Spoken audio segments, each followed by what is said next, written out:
The past few years have been terrifying for the Rohingya people in Myanmar. First, in 2012, orchestrated violence drove thousands from their homes and into internment camps.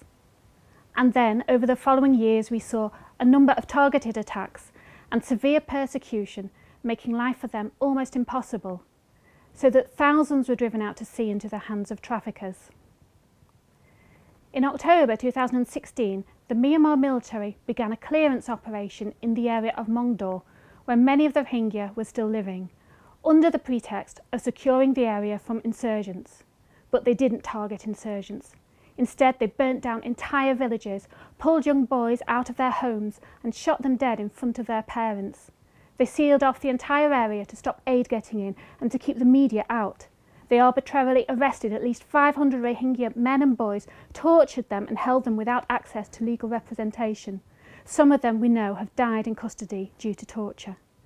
The military then besieged villages that were left standing, from which all the men had been driven out, and they gang raped hundreds of women and girls, some whom died from their injuries.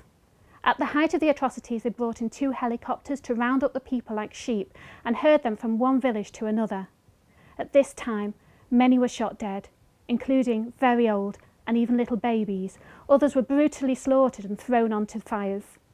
We knew all this was happening due to the daily reports, including video clips and photos we were receiving from the Rohingya on the ground. But it was so horrific what was happening, few could believe it. However, a recent UN flash report, following the interviews of many of the refugees who fled to Bangladesh, has confirmed all that we were reporting. Now we are in a situation where the clearance operation has stopped due to the spotlight being shone on these crimes, and the Myanmar military is going about clearing the forensic evidence before investigators may be allowed to enter the area. What we will see over the coming weeks is denial that anything happened and an attempt to justify the actions of the military through ramping up the fear of potential terrorism destabilising the area.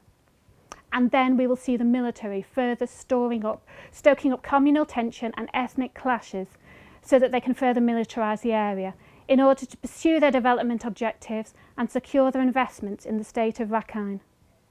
Ethnic tension is a problem in that area, but it has been allowed to foster, even nurtured, in order to use the Rohingya as scapegoats for problems and as a diversion from the real issue, that of exploitation and land grabbing, not just of the Rohingya people, but also the Rakhine. In provoking the situation, the military rallied public support to their side, since they offer apparent security at this time of unrest. The plan to use the persecution of the Rohingya for economic and political gain and to drive them from their homeland will continue unless we stop it.